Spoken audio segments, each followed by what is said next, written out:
Do this morning, you have the sheet, which is the outline. I won't cover everything, but I want to give you some background because I don't know how many of you have had the opportunity to study a little bit about the origins of this religion.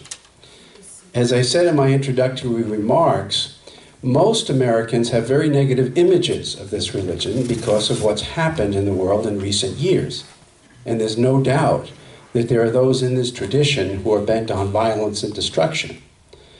And we have every right to fear and also to protect ourselves.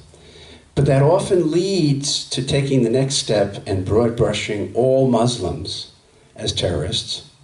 And secondly, not taking the time to understand what the true original teachings were of Muhammad. It's like Christians who really don't understand what Jesus taught. And there are many of us who don't go back enough to the simplicity of Jesus and get caught up on doctrines and rules and so forth. So what is the origins of this religion? We have a map here this morning that I put up. This is the Mediterranean at the time of the Prophet Muhammad. Yeah. Stay over here? Okay, good.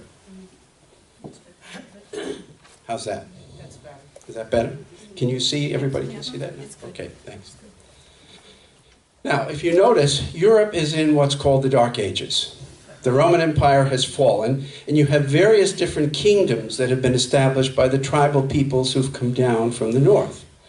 And there's very little communication here. It's a very hard, difficult time in Europe.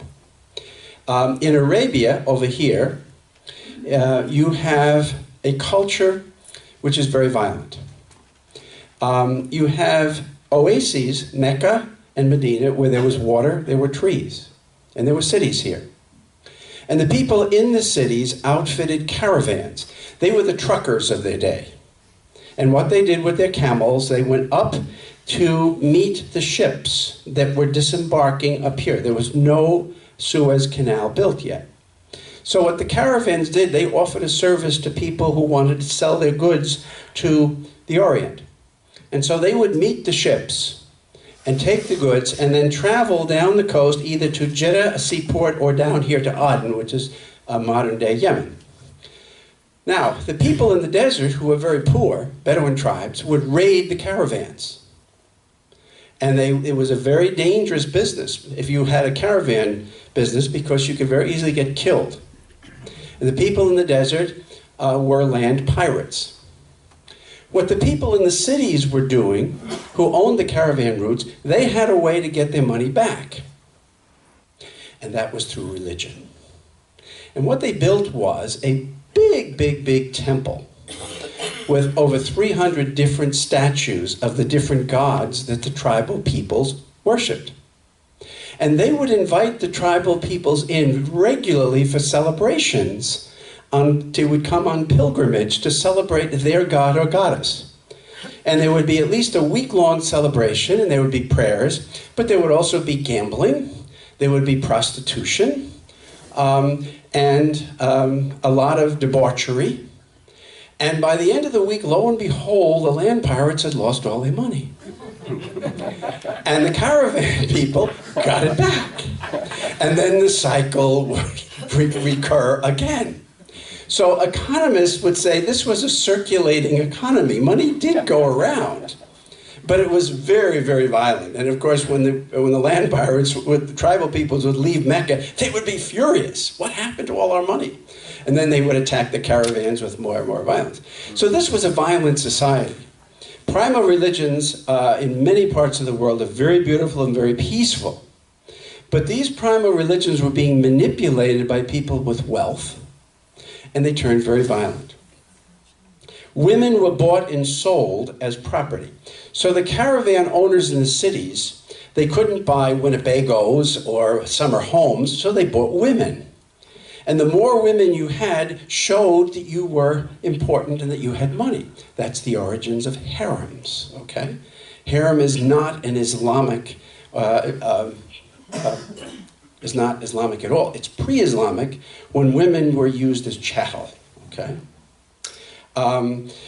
Marriage was not observed except for those who were wealthy. They could buy women.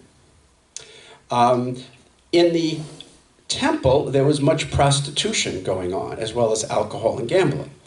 So there were women who were prostitutes. The people who were poor, whether they be in the desert or in the city, were taken advantage of, and if they ever needed, if they wanted to start, for example, a small business, they had to go to loan sharks, and usury was incredible. So the interest rates were very, very high. So who was benefiting from this? The white male who could own a caravan business and own women. Everyone else, the poor, women, the tribal peoples, were living a very degrading life. That was the context in which Muhammad was born. He was born in the year 570 in Mecca to a family, the Quraysh family, who owned a caravan business. And when he was about 2 years old, his father died defending the caravans in the desert against the Bedouin tribes. When he was about 6, his mother died. And so he was given to his grandparents in the city. And they died when he was 9. And so his uncle, Abu Talib, who took over the family caravan business, could not raise the boy since he was traveling so much. So he gave the boy to a Bedouin tribe near Mecca to bring the boy up into his teenage years. And so between the ages 9 and about 15, Muhammad lived a very, very austere life in the desert. And he took care of the goats, and he milked the goats. And in the noonday sun, he had to find caves to go to rest. So it was a very lonely, difficult life. It was a very poor life, but he learned discipline, and he felt, as a young boy, the pain of those people, particularly the Bedouin tribes. At the age of 15, his uncle Abu Talib invites him back to Mecca and says to him, I am going to train you now to take over the business when I die. So you are now going to come on caravan routes with me. And so up and down the peninsula they would go for months, traveling. And he never learned how to read and write, but he had street smarts. And he learned business practices and also how to defend the caravan routes. And he knew where the ambushes were going to take place. So he did that for about 10 years. And so in his mid-20s, he really has become a very sophisticated traveler. And in his travels up here, he meets Jews and Christians. There were Jews and Christians in Medina. And there certainly were Jews and Christians up in this region here. And when he met the Jews, he was very impressed with their story about one God who had a moral law of respect for all people, the commandments of Moses. And that appealed to him because he did not have that in the religions that he saw in the desert. But one of his problems with the Jewish people was he found them very cliquish. They would not intermarry. They would only marry their own religion. And they were not people who spread their faith, particularly their morality, to others. They didn't try to convert people. And that bothered him. He said, if this is the true religion, and it has a lot of appealing things, why are these people so cliquish, and why are they keeping it to themselves? When he met Christians in this region here, he was very impressed with the story they told him about Jesus, about this poor man who went about doing good and healing people and working with the poor and preaching justice, and he was very, very moved by that. But what disturbed him was the infighting, the doctrinal disputes that were going on among Christians at that time. In the year 325, over here, Constantine calls the Christian bishops together and he says, get your act together. You've got a lot of stories about Jesus. Choose one set of books and one doctrine. And that's where the creedal statements came from. But that did not solve the disputes that continued in Christianity. Who is Jesus? Is he God? Is he human? When was he God?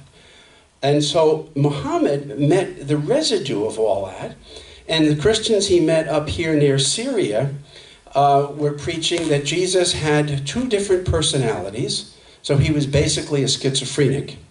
He was human and he was divine. Then he met some of the Coptic Christians, some of the oldest Christian settlements in Egypt, the Copts who still exist. And they said, no, that's all wrong. Those Syrians are crazy. Jesus was a divine spirit, and he only appeared to be human. He was not human. And to this day, the Coptic Christians believe that. They believe in the divinity, but not the humanity. Then he met some Arians up here near Alexandria, and Arius had been a priest over here 400 years before, and he said Jesus was really a cool dude, he was a very fine man, and since he did so much good, when he died, he was raised up to a higher level of humanity, but not to the level of God. So he was like a superhuman angel. Well, Muhammad scratched his head, and he said, well, who is the real Jesus? And he said, I don't want to join a religion where they're always fighting all the time. I have enough fighting that I see in the desert, and I am looking for something that will unify my people to bring us together.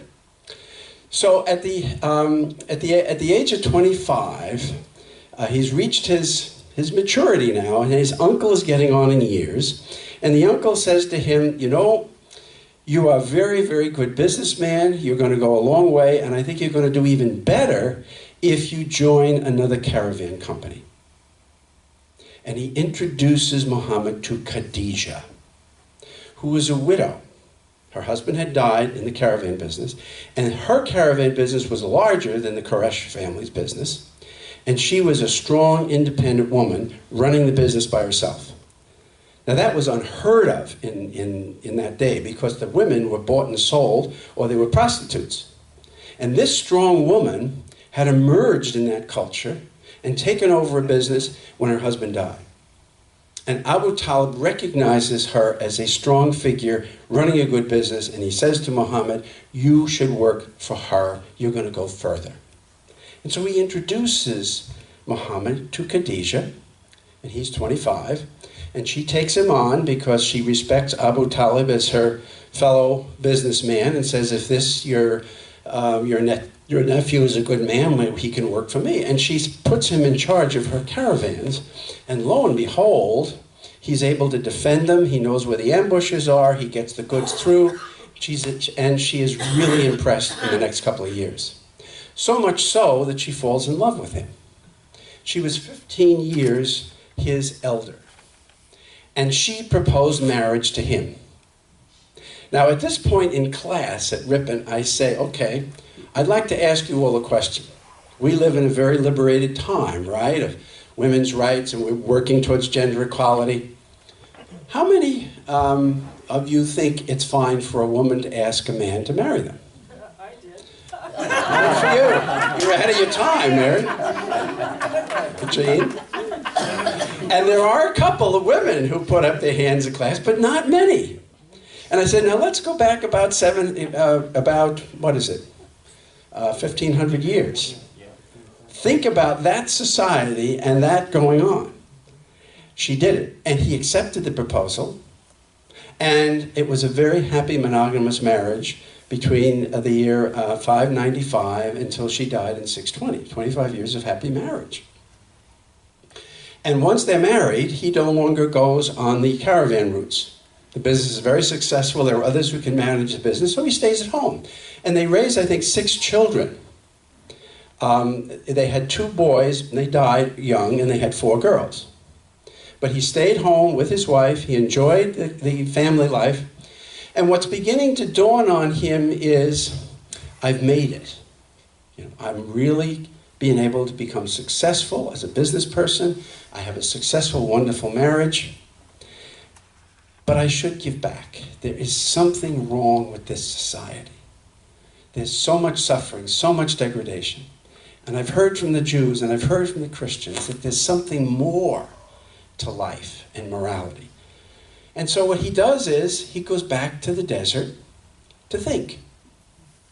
As hard as those years were between the ages of 9 and 16, he came to appreciate the beauty of the desert. And I think that's one of the reasons why Muslim mystics have always been very impressed with the beauty of nature and that the spirit is present in nature. He sensed that in his being, as any person with a spiritual dimension would. So he goes back to the desert and he thinks. And during the noonday sun, he has to go into caves to kind of think and get out of the sun. And on one of his trips to the desert, he hears a voice. And the voice says, recite. In Arabic, it's Quran. So the book of the Muslims is Quran. the first word that Muhammad heard from God. Recite. And he looks around, he doesn't see anything, and he hears the word again, recite. And he looks around and he says, who is this? Is this one of these spirits in the desert, or is the sun cooking my brains? Recite. And he says, what should I recite? There is only one God, Allah. The Arabic name for God is Allah. Okay? There is only one God, Allah. God has a moral law. Women have dignity. Marriage is sacred. The poor have rights. That's what he hears. So he hears one theological statement about one God, but three statements that have to do with morality. So he goes back into the city to Khadijah, and he said, I don't know if I should go out there anymore. I think the sun is doing crazy things with my brain. So she says, well, what's going on? So he tells her what he's heard. And she said, well, that's very interesting. She said, I have an uncle who's a Christian. There were Christians in Mecca too. She said, let's bring him in, see what he thinks. So she brings in the uncle, and the uncle listens to Muhammad. And he said, no, he said, your brains aren't being cooked. That's the God of Moses and Jesus speaking to you, because it's the same message. And both Khadijah and her uncle say, go back out there again.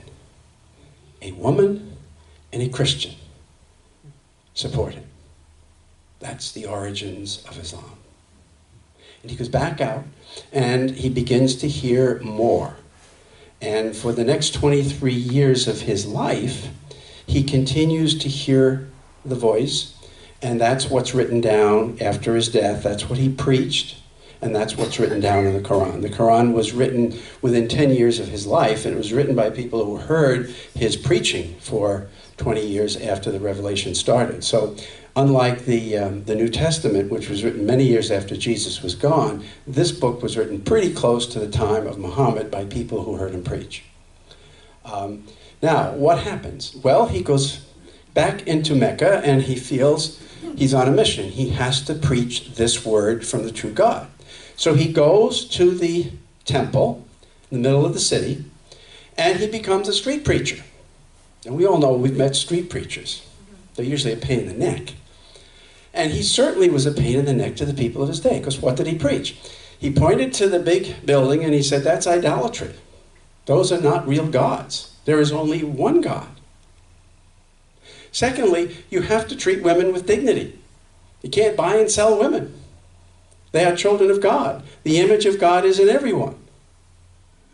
And you have to treat the poor with dignity. You've got to stop the usury. You've got to stop all this debauchery in the temple here against the tribal peoples. And he continues to preach that. Now, who do you think is going to listen to him? Some women, but not many women. Because if they identify with him, certainly not the men who are running the caravans, not the men who are running the temple. Why don't they kill him? His wife and his uncle. Two respected business people in the community who put the word out, you leave this man alone or you deal with us. In 10 years of preaching, between the year 610, when the revelation started, and 620, he made 100 converts in a large city, and most of them were his relatives. So he wasn't a very successful preacher. He had been a much more successful businessman. What happens in the year 620? Two important people in his life die. His wife dies, and his uncle dies. And then the long knives really come out. And he realizes that not just his safety, but the safety of his followers, they've got to get out. And so in the year 620, he leaves, and here the Quran is not fully, it doesn't explain exactly where he went. The oral tradition is, one tradition is he went to the small town Taif, about 10 miles from Mecca, and just hid out. There's another tradition that says he went across the Red Sea and he was taken in by Christians in Ethiopia. and he worshiped with them because he believed they worshiped the true God. He did not believe Jesus was divine, but he believed he was a great prophet. And so he had no problem in worshiping with Christians when they spoke about God and when they prayed for a better moral life. And he was protected by Christians. So that's one tradition. There is a brief part of the Quran which explains that wherever he was during these 2 years, one night when he was praying, he had a mystical experience and was taken by an angel from Mecca to Jerusalem. And he stood at the Wailing Wall. This is the Wailing Wall. It still exists. The remains of the Temple of Jerusalem, which was destroyed by the Romans in the year 70. And then he stood there, and the angel lifted him up to the top of that mountain, Mount Zion. And there he encountered Moses and Jesus. And they said, go higher. And he's lifted up, the Quran says, to the 7th level of heaven, where he has an encounter with Allah. He can't see him, but he senses his presence. And Allah says, you go back, you keep preaching, and you teach your people that they should pray 50 times a day. And the story says, he starts to come down to the level of where Jesus and Moses are, and they said, what did the boss tell you? And he said, well, I'm supposed to go back and keep trying, but I have to teach them to pray 50 times a day. And Moses says, no, that ain't going to happen, buddy. Can't do that. Go back up and get fewer prayers. So he goes back up. And he gets God down to 40. What's going on here is, remember the story of Abraham praying for the people of Sodom and Gomorrah? He said, God says, I'm going to destroy the cities. And Abraham says to God, if I can find 50 good people, God says, okay. And Abraham goes around, can't find 50, goes back to God and says 40. And if it gets God down to 30, gets down to 10, and God says, that's it, I'm going to destroy the city. Well, this is the same story. You see, they picked up the oral traditions from the other religions. But the story in the Quran is he finally gets God down to 5 times a day. Comes back down, Moses and Jesus say, don't push it any further, that's it. But go back to your people. And he comes back to Mecca empowered, knowing it's dangerous, but he's going to continue preaching. But the long knives are still there, and he hears about conspiracies. So he takes his people by night, and he goes to Medina, to the north, the second city, up here. And they had invited him to come because they heard that he was a great prophet.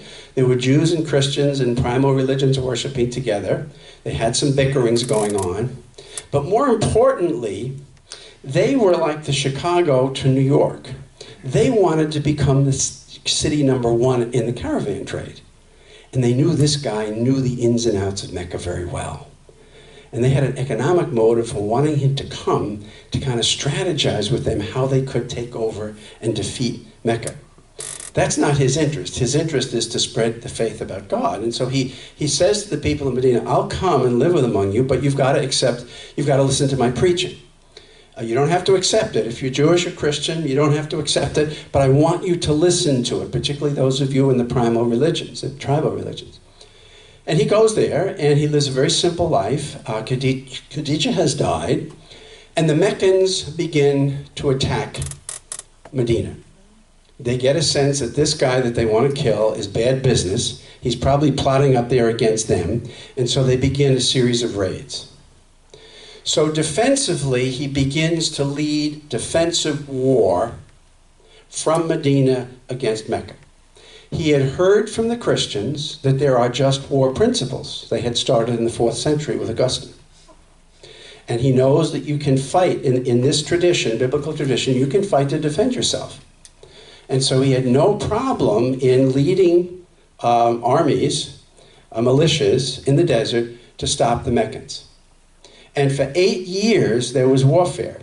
Very cleverly, his street smarts tell him that if he's going to defeat these attacks, he needs allies. So he reaches out to the Bedouin people who hate the Meccans.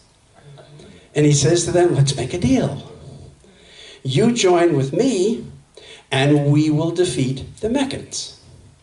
He also begins to marry women from the different tribal traditions, just like Solomon had done in the Old Testament, in order to secure political alliances. This is where the beginnings come of multiple marriage.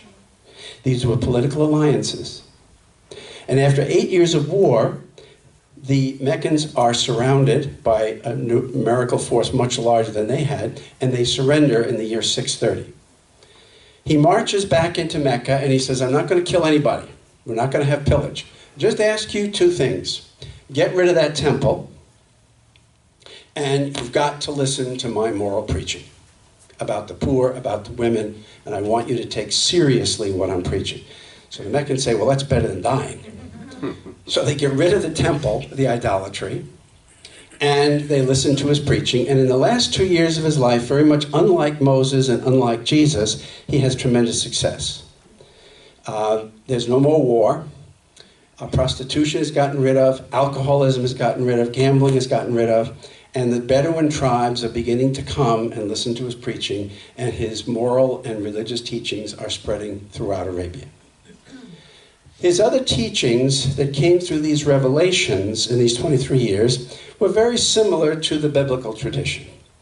The creation of the world, Adam and Eve. He takes much of the Old Testament as the revealed Word of God. He doesn't take all of the kosher laws. He takes some, but not all of them, because there were so many of them that he believed that came later that Moses really didn't teach. But in terms of not eating pork, no, he accepts that. He's against drinking alcohol because he saw that what that had done to the people in Mecca and in the temple. He teaches that you cannot charge interest on loans. He had heard that from the Christians too. It wasn't until John Calvin in the 16th century when Christians began to charge interest on loans. But the Jews had said, and they always taught, that it's fine to charge loans to people who are people of means. You can't charge interest to people who are poor. But he took the Christian position and said no interest at all, because if someone needs a loan, they're suffering, and you cannot make money off their suffering. The other things he taught were about women. He said women have the right to marriage. You can't buy and sell them. They have to give their consent. He said, in the emergency situation that we're in, with so much war, women outnumbered men 4-1. And he said, I do not want women to have to continue to be bought and sold in harems or to become prostitutes. So he appealed to the men, and he said, if you can afford it, take up to 4 wives and give them a stable home where they can raise children and be protected and have dignity. That's the origin of polygamy. He did not believe that polygamy was the ideal. His monogamous marriage for 25 years was very happy. His marriages with the tribes in Arabia were political alliances in order to solidify their support to defend Medina. But he sees after the wars that women need something in terms of family. And so he allows polygamy and in order to provide stability for women. But he says, a woman must give her consent for marriage. She can't be forced. She has the right to divorce. And the man brings the dowry to the wedding, not the woman. Because it's more likely that the man might divorce a woman and then she's got nothing. She gets the dowry if he divorces her so she can live in dignity and not become a prostitute. So, and the other thing he did was, the inheritance laws of the day were that the oldest male got everything, just like in Christian Europe for centuries. And he said that's unfair. So he teaches that women should get 1/2 the portion that their brothers get from their father. You say, well, that's still unfair. In his mind, the brothers had to go out and start a family and bring a dowry. So they needed more money to start a family than a woman did, but the woman got something. The sisters in the family got something. So in a sense, when we look at the context of his time, and we see what he taught, he was a feminist. He was ahead of his time in terms of the dignity of women. And he also gave women the right to vote in council meetings. One of his wives, after Khadijah died, was a young woman named Aisha. And she said to him one day, you know, you're a sexist. You keep talking he. God is he. You talk about the men. You've got to talk about male, female. And you've got to bring in the women and the she's and the he's. He said, okay. And she used to go out in battle with him. She fought in the army against Mecca. So when you look at his life, now what about this whole thing about jihad? This is the thing that scares Americans. He taught in the Quran, jihad means struggle. That's the Arabic word. And he said the first and greatest struggle is self-control. So Ramadan is a month during the year when you fight the great jihad. Self-control of your own passions so that you can live a moral life and be compassionate to others. That's the number one struggle. The second struggle he taught is spread the faith. He said the Jews should be going out and preaching about God. They're not. The Christians are. So I think we should go out and preach about God too, because there are a lot of people, particularly these Bedouin tribes, that are living very difficult lives and fighting all the time. So go out and witness to the faith, spread the faith, and struggle to do that. And thirdly, if in your attempts to spread the faith, you are attacked or persecuted, because he knew that had happened to the Christians in their early centuries, you have a right to defend yourself. You don't turn the other cheek. So he didn't side with Jesus in terms of turning the other cheek and being a pacifist. He sided more with later Christians who developed the just war tradition. But he makes it very clear in the Quran that if you have to fight the third jihad, only in defense, you have to use every means first to try to defuse the situation. You pray. You use diplomacy with your enemy. You try to avoid war. He learned that from Augustine. War can be fought as a last resort when you've tried everything else. Secondly, during war, you have to respect people who are not part of your opposing army.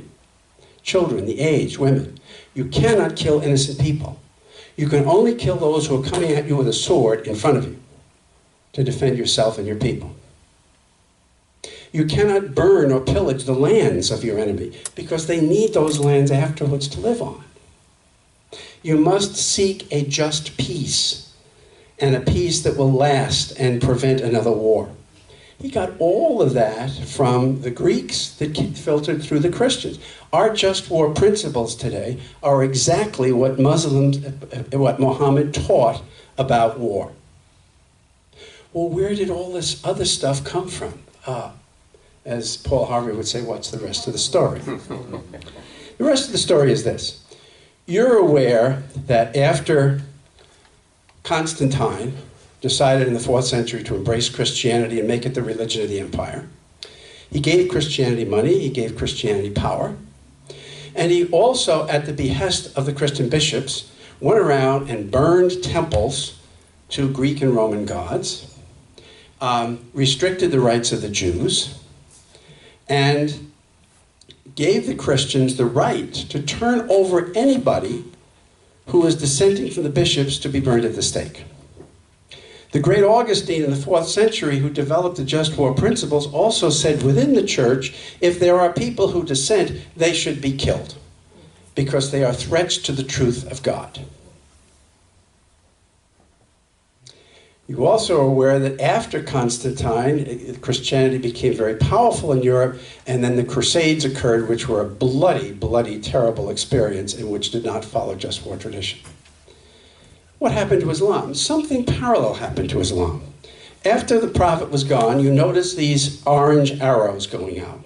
These are expeditions by the warriors whom Muhammad had trained in defense of war against Mecca. And after he was gone, he had said, you're supposed to spread the faith. But he had also taught them, you can't force religion by the sword. They didn't listen to that part of it. They started to go out, and they got booty, and they got land, and their argument was, and I noticed the theological change here, we have to spread the faith.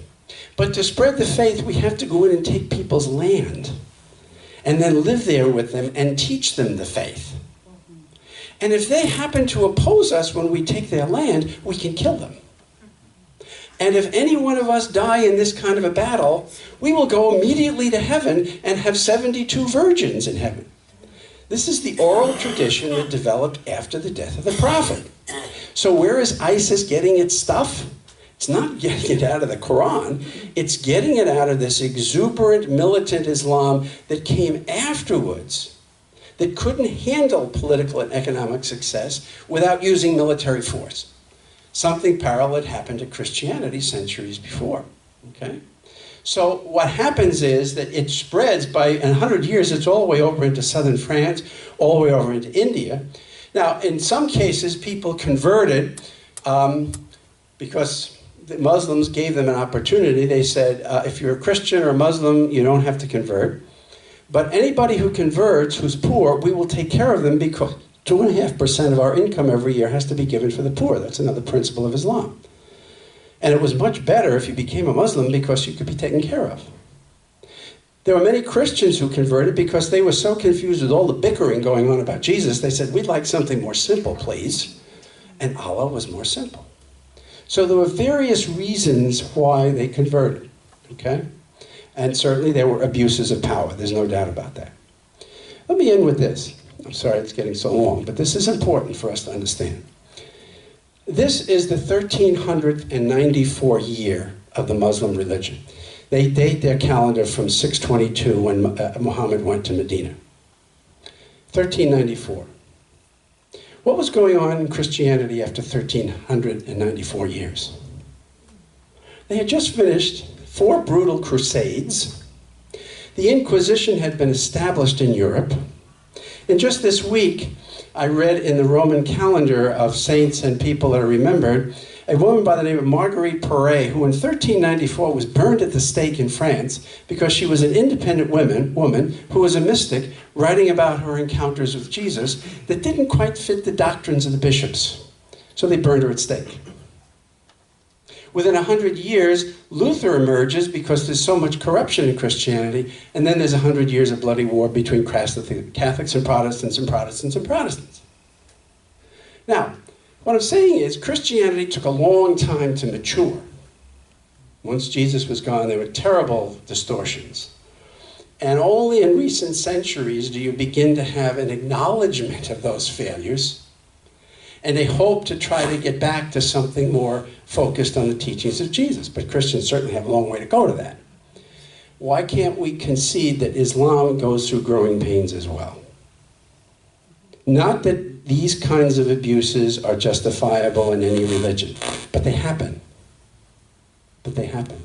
But when you go back to the original teachings of Muhammad and the original teachings of Moses and the original teachings of Jesus, there's an awful lot of complementarity. An awful lot of complementarity. And so as our Muslim brothers and sisters begin tonight with the first Ramadan moon to celebrate Ramadan, they're going back to the original teachings of the Prophet about compassion, about morality, about family, and about peace. And certainly we should grant them that opportunity to do so and respect that 99.999% of the Muslims in the world are doing just that. And they are not supporting the distortions that ISIS has made and others before them. So I'm sorry for going so long, but this is an important moment, I think, in our country when we hear so many negative things about Islam and people want to shut the door and not even allow them into our country. So go home and read more about this wonderful religion in the next month, okay?